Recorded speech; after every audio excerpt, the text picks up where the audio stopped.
Call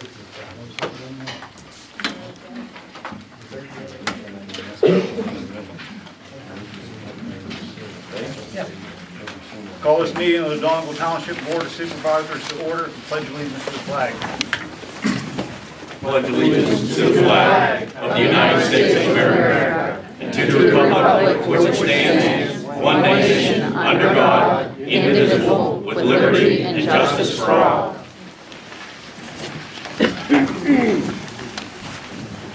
Recording announcement, it's been added to the agenda per information from the recent PSATS training seminar.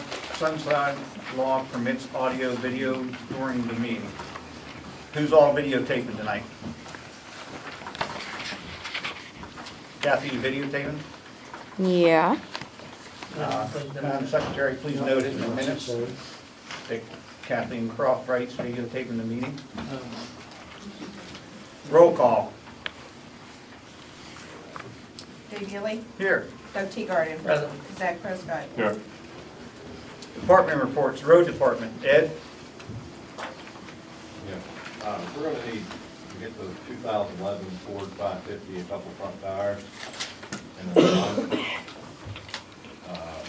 Delashon Road is a little rough. I contacted the gas company. They're gonna be running a roller on it, smoothing it up at the end of each day, putting some stone on it, and taking care of it, addressing that problem. We need to get a load of coal patch ordered. That's about all the major things. We had talked about that Red International dump truck in the auction. You asked me if I thought it should go. I said yes. You want to discuss that? Yeah, what, is there anything on that truck that you could use on another truck, or? The roll spreader. We'll be keeping the roll spreader to 4 years old or so. What year truck is it, Ed? 97, 96. 96, 97. Well, the door says one thing, the owner's card says another. So it's a in-between there. How many miles on it? 126. It's in pretty bad shape. Wiring's drawn on it. We keep replacing wires, needs a clutch. Probably gonna need overhauls before too long. It's just kind of forced together, it's over 20 years old. You just put that pump on it too. We just put a hydraulic pump on it. Is there anything else down there that, Yeah, John Deere 110 riding mower that was down at the sewage plant ended up coming to our building, and it's on its last leg. It started smoking, won't stay running, and mower deck shot. Take it over there for parts. okay. Is that all you have? There's some issues with Range and Mark West. Do we want to address them now, or are they down the road on this? Planning Commission will address them. Okay. All right, that's all I have. Want to make a motion? Make a motion that we advertise that these two items will be sold at, I guess, at public auction someplace. The fairgrounds. April 29th, or April 29th, I believe. We'll still have to place the advertisement in the newspaper that they're going to be sold. Yes.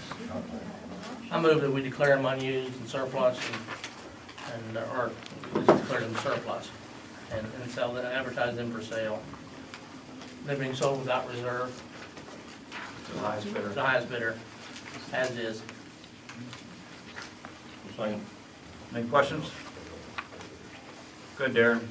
On that, I know one auction site that I look at a lot, that Ritchie Brothers, and it seems to be a pretty good site. I don't know if you've ever used that before. They have a lot of state stuff on it, townships. No, we haven't used it before. It's pretty broad. Everything goes up by price. Any other questions? That's all I put on there. How you vote? Yes. Yes. Yeah. Fire Department, Eric Graham. Eric's out of town. He asked me to come and fill this up for him. This is a copy if you guys want. I'm gonna be reading it the opposite way, it's easier for me. Okay. And I have an extra one. I just, that does if someone else wants a copy of that. Reading up page 2 first. Incident type count per station for the data range for February. February 1st to February 28th, we had 2 building fires, 1 brush or grass mixture fire, 6 EMS medical calls or accidents with injury, 1 power line down, 2 cover assignments or standby or moved to another station, and 3 calls that we were dispatched and canceled en route for a total of 15 calls in February. On the second page, the EMS type was 6, fire was 9, total of 15. On the pre-incident values of the residences and the vehicles was $120,000 pre-incident value, and we only lost $2,000 worth for the losses. I consider that a pretty good job for the manpower doing their job quickly and adequately. We did mutual aid for 4 calls. 2 calls were overlapping, which we were on a call and responded to a second call during that call for 13.33%.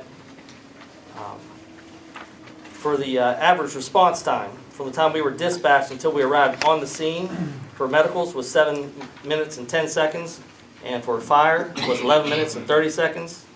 The average was 9 minutes and 38 seconds. That was from the time that we're sitting at home and 911 calls us until we were sitting at the scene assessing the situation.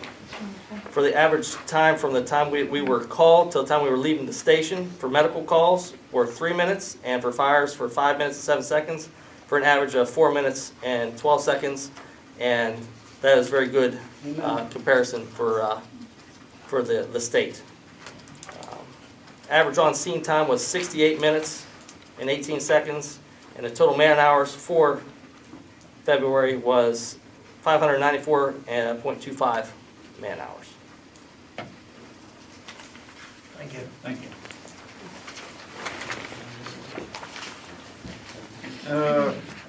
Fire marshal, I guess Eric's out of town, no? Okay. Water and sewage.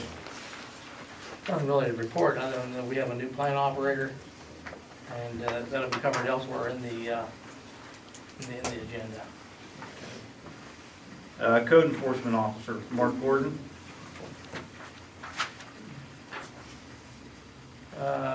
Mark has given a report that says provided 10 hours of service. The date of February 20th to March 8th. He has had 7 calls for service, which included 7 violation notices. Engineer, Gordon Taylor. We have an agenda as well, don't we? We have a proposal from Senate Engineering, and we'll take it up later in the agenda. This is in regards to their quotation to do the design work and bid preparation for the new maintenance garage. Solicitor. Thank you, Mr. Chairman. Just a couple of points. I see Alexis is here from Range Resources, and I think that she's going to discuss the certified water storage facility that Range is planning on installing in the township. Is that an agenda item We was gonna Where's have her she? talk under planning commission. under Planning Commission? Yeah. Okay. Then I'll make my comment when she starts her presentation. Okay. The only thing I would recommend is that we have, I believe, 2 grievances that are pending within the police department, and there may be a third, 2 for sure. Based upon my review of these grievances, the fact that in one of the grievances, I believe Mr. Ely was a witness, they're basically on hold. I would recommend to the board that you authorize me to retain an independent attorney/arbitrator to hear these grievances and to render a decision, just to break the logjam. you can make that an item. But I know that the one grievance has been sitting for almost 2 months, and they do need to be resolved. And I think both sides want to bring it to an end, both the chief as well as the grievant. So that would be my recommendation. That's all I have until we get to some other agenda items.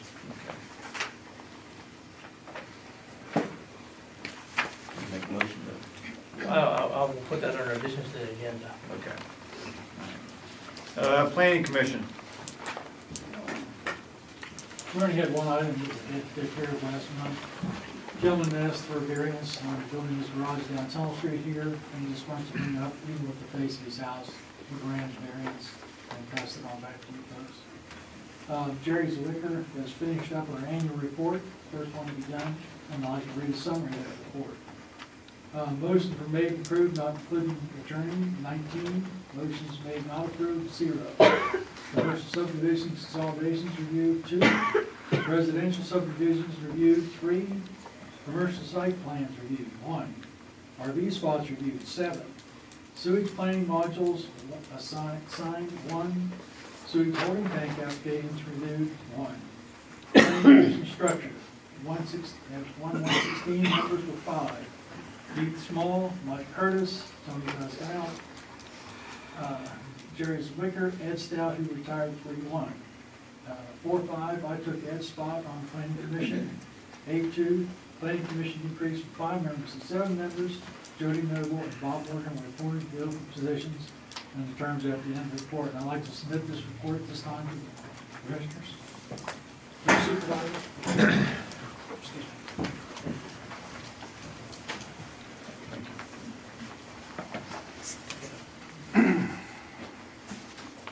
That's all you have, Lee? Yes, at this time. Alexis, you want to Sure. do your presentation? Let me just preface her presentation, just so it's clear on what's being done and what's not being done. I know a question was raised at the Planning Commission level as to why they didn't make formal application so that the Planning Commission could review this. I know that Range contacted our office late summer, early fall, indicating their desire to create this water storage facility within the township. At the time, we were in the process of developing the zoning ordinance, and particularly those sections of the oil and gas portions of the ordinance. And one of the things that we've identified in the ordinance would be these standalone type of facilities. Water facilities, staging areas, truck depots. And we asked Range to refrain from doing anything until we had developed the ordinance, the zoning ordinance in greater detail. And then we hit that period of time where there was a question over the advertising, the content of the advertising, whether or not the ordinance qualified as a pending ordinance, and if so, at what point in the calendar did it qualify? So for all of those reasons, and with Range's willingness to just wait until we had an ordinance, they held off. Now that they want to move forward on it, I don't believe that it would be fair to make them go through a conditional use hearing, because I think they would challenge it, and we would be hard pressed with how this 6-month calendar occurred on establishing exactly when they made their application, when we knew about it, and when the pending ordinance that dealt with zoning issues on oil and gas became operative. However, Range has agreed, and I believe this is what Alexis is going to do this evening, to make the presentation, to answer questions, and basically to give the board and the public the information you would normally elicit in a conditional use hearing. And I have a series of questions that we can go through just so that the board and the town and the public know exactly what's involved, what do these tanks look like, how big are these tanks, how are they going to be used, how are they going to be filled with water, what type of containment spill plan is in place. I'm sure Alexis will cover these. in detail, and she's available to answer any questions. And let's go light on her today, because I know she's had a tough time. She's got twins that had an ear infection, she had pneumonia, and spent most of the afternoon in the doctor's office with her kids. And so she's come out tonight to at least take care of this matter. So, back to the Planning Commission. The Planning Commission, as a matter of law, would hear anything that would come under subdivision and land development. But since there's no building permit issued here, it didn't come under subdivision and land development. And when and if a zoning ordinance is adopted, because oil and gas is a land use, that conditional use application at that point in time would go in front of the Planning Commission for them to ask questions, make recommendations on approving it, on disapproving it, or adding additional conditions that deal with maybe safety, traffic issues. That's how it would work once you have a zoning ordinance. But that's the long explanation as to why this didn't come in front of the Planning Commission. So Alexis, I'll turn it over to you.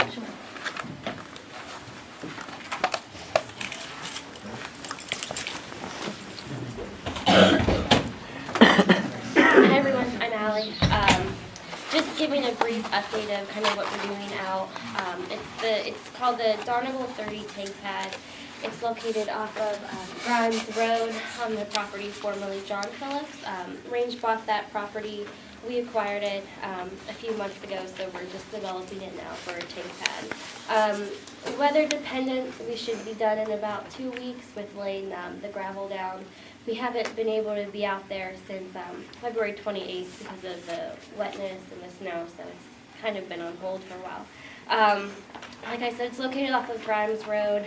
There's going to be one AST on site. It's an above ground storage tank. It's going to hold fresh water only. That tank it'll hold 27,000 barrels of water. It'll be pumped from the Ohio River. We have a permanent line from the Ohio River, and we're building in a tap from that line to fill the tank. So fresh water will be pumped into the tank, the singular tank, and then trucked off site. We're going to use this site for fracs in the nearby area. We have any sites in Donegal we would use it for, as well as Amwell Township and Buffalo this year. Kind of in the immediate time frame, so we'll be out there for another 2 weeks or so. And then we're looking at beginning using that site around May 15th. We're using it for the Harris frac, which is a pad out in East Findlay. The tank takes about a day to put up and then a couple days to fill it. So about a week or so before that Harris frac begins is when we'll be out there and we'll see some traffic. As far as trucking, it'll be 24/7. The route will be 70 to 40 to Grimes Road, inbound and outbound. The tank will be filled as needed, so it'll be filled once, we'll use it, and we'll just kind of keep pumping that water in. And as far as security, we have a 911 address that we confirmed it through the county, so that's out there. The address will be posted. And then when water is flowing in and out of the tank, we'll have water transfer personnel out there. They'll be out there to assist the truck drivers as they back in. They'll monitor water levels, and they'll just be out there for general security purposes. This is a freshwater site, so we didn't need to go through the DEP or the Conservation District for any permits. We did need to get a permit approval for the water line running to the pad from the DEP and the Conservation District, but not for the tank itself. What's going to be on the pad will be one tank, a light plant, and then the porta-john. So it's going to be a small site out there. There's going to be minimal noise. The closest property owner is 1,700 feet to the north. How many? 1,700 feet to the north. The only noise you would hear would be the sound of trucks backing up. As far as roads go, we're going to be FDRing Grimes Road, which means we're going to just rebuild that whole road. And I believe Ed will get in touch with you if Ed or Joe or Mac already has it. But we're going to be redoing that road in a couple of months. So. Let me ask some questions. Yeah. What's the name of this? The Donegal 30 tank pad. Donegal 30 tank pad. 36, right? 30. And did you say Range owns the property? It's not under lease with the landowner? What's the lot area? Is it more than 2 acres? Yes, the project itself is on one parcel, and that project's 4.2. So I don't know how big the lot is, but the project's 4.2. Under the proposed zoning for this, minimum 2 acres, and you far exceed that. So the routes that your trucks will be traveling are I-70 to Route 40 and then Grimes Road. So Grimes is the only township road involved in these activities.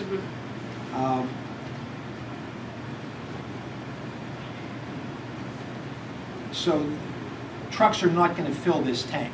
No. It's filled by your line from the Ohio River. Yeah. Okay. But trucks you'll load water onto the trucks from the tank. Yeah. Is it one tank? One tank. Do you plan on having more than one tank there? Not right now.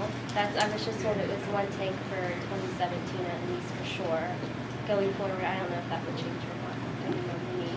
When you say tank, is it like the big swimming pool? They're not sure. It might be one of the big pools. It might be a vertical tank. It could be one of the two. They weren't sure yet. So you say it'll hold 27,000 barrels. 26,000. 26,000. We went through this once before, but how many gallons is I that? can't remember, and I knew you'd ask that. Okay. I'm sorry. It's a lot of gallons. Will you have signage marking this spot? We'll have the 911 address posted. You have a out there. 911 address? Okay. And because this is freshwater only, no DEP permit was required. No. And so there won't be any residual waste or wastewater that we're dealing with on this site. No. And you will use this to stage fracking operations, not only in Donegal, but in other adjoining townships, did Yes. you say? Mm-hmm. And I believe you mentioned Amwell in Buffalo? Mm-hmm. So trucks will travel from that location to drill pad sites in those townships? Yes. Do you have a PPC plan on file with the county? I believe so. I know we submitted one with our application. We submitted one for this tank pad specifically, tailored it for the new reg. So Okay. we have one developed for it. And what about a spill containment plan? Did you have There's no something? containment on site because it's freshwater. We don't put containment under freshwater tanks. So the containment won't be out there. We have the PPC plan in case something happens, and we'll also have security out there who can stop that tank and drain it quickly out of there in case something does happen. So is there a gated entrance, or will there No. be a security trailer? No. How will you prevent kids from driving up and, When water is coming in or water going out, we have a water transfer personnel on site 24/7. So they work 12-hour shifts, so they'll be out there. so will this tank be up permanently, or when it's not in use, you'll take it down? When it's not in use, we'll take it down, but it looks like for the remainder of 2017, it'll be out there. For most of 2017? Yeah. Mhm. And this isn't Range's tank, you subcontract this out? Yeah. And who's that subcontract? They don't know what tank we're using it, so they don't know what contractor. Did you say that the nearest house is 1,700 feet from the site? To the north. So it's buffered pretty good. Yeah. Will there be much lighting? There'll be one light plant, just a singular one, and it'll just face down on And everything. it'll be directed downward? Yeah. So during the hours of operation when there's a frac, that's 24 hours a day, 7 days a week? Yeah. And will you agree to give the police department at least 48 hours notice before a scheduled frac begins? Mhm. You can do that? Yeah, we can have Max coordinate with you and then you guys will say. That's all the questions I have. Supervisor? Anybody else? JD had his hand up. Good. Good, JD. I just want to know if Range is going to take care of the winter maintenance, since they'll be running at 24/7. Will they take care of the road for snow and ice themselves? Or? It depends on the township. If the township lets us and wants us to handle that road, we do, but some townships don't want us out there plowing or putting down cinder, so it's up to you whether you want us to do it. We're happy to do it. Good, JD. You said you don't know what type of tank, but you know How many barrels of oil? That Are they the same? 27,000 barrels can be either like a I don't want to say horizontal, but like a big swimming pool almost, or it can be a large vertical tank. It holds So you the don't same know barrels. if it's an open, large ones are open, the tall ones are contained? Typically, yeah. We don't know right now. Because to go with Gary said, if it's not so much a contained one, but if it's an open one and you have no fencing, no security, not only kids, but deer, whatever else, you know. Well, we'll have someone out there 24/7 as a security person when water is in that tank. When water is not in that tank won't be there. So we're not so concerned about security. No, just even livestock or Sure, wild yeah. animals, unless they're a wrangler and can rope them in, you know what I mean? You know, just curious. Yeah, absolutely. Yeah. Anybody else? Okay, But Tammy. You said that there's a pipeline or whatever that comes from Ohio, from Wheeling for the water? Does that come from the city of Wheeling or? The Ohio River, we have a pipe in there and we pump it out. Oh, okay, so And you then- pump it from the river? Yeah. Okay, I wasn't sure. Okay. Yeah, That's your private line. yeah. How big is that line? That's called fresh water. How big is the pipeline? I don't know. Like 6 I don't know inches, what 8 the inches? permit line is from that. I don't know. Are you gonna have any of those lines run right to the well pad dead out there? Most likely not. Unless we get agreements, but I think that's too early for that. We don't have to. Go ahead. Never asked a question before, don't ask this one. Yosemite wells and things like that. Large bulldozers can run, you can't hear them, but the backup alerts on those vehicles is piercing from great distance. Will you design that, so they just pull around and fill up and not have to back up? It's 24/7, only 1,700 feet. Those poor folks are gonna hear that loudly. Yeah, I don't know. That site's pretty small. We kept it under 5 acres as to not need any of the conservation district permits, so we're limited on space. I could certainly ask. I'm not. Food for thought. Absolutely. But Ray, if we get complaints, Range is willing to address if you need to put some buffers up or some of the commercial blankets or whatever, if noise becomes an issue. We can. We're limited on the truck beepers because they are loud and they can be annoying. I live near one actually, and so we're limited as what we can do with those because it's a safety measure. But yeah, I can definitely help.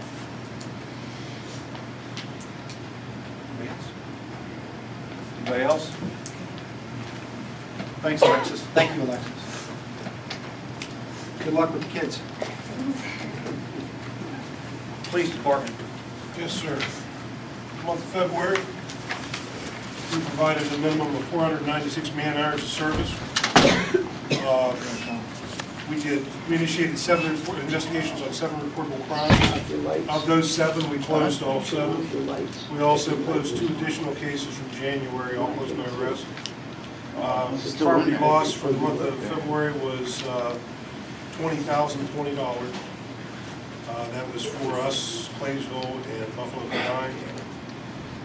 January, we conducted 15 traffic stops and produced 3 citations and 1 DUI. We put 4,172 miles on the vehicles, used approximately 302 gallons of gas. Also attached is the revenues from magistrate fines for the month of February, a total of $2,490.44. Carl Talbert has been hired for the part-time position, and as of this date, received approximately 40 hours of training. We feel he'll be deployable sometime this month, barring any unforeseen issues. Attached, you'll find copies of the Claysville and Buffalo contracts for your review. That's it as far as the report goes. I do have a question though for the board. Sure. On the 25th of February, I submitted a letter to the board, each individual member of the board, requesting permission to meet with the solicitor regarding employee issue. And I wondered if the board's had a chance to consider that yet.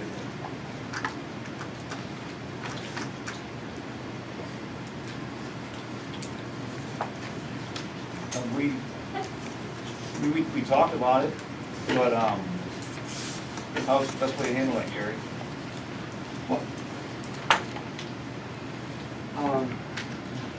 Since it's an employment personnel matter, and since, you know, I'm recommending we move towards independent labor arbitrator, think I have an obligation to meet with the chief to determine what his position is from a management standpoint.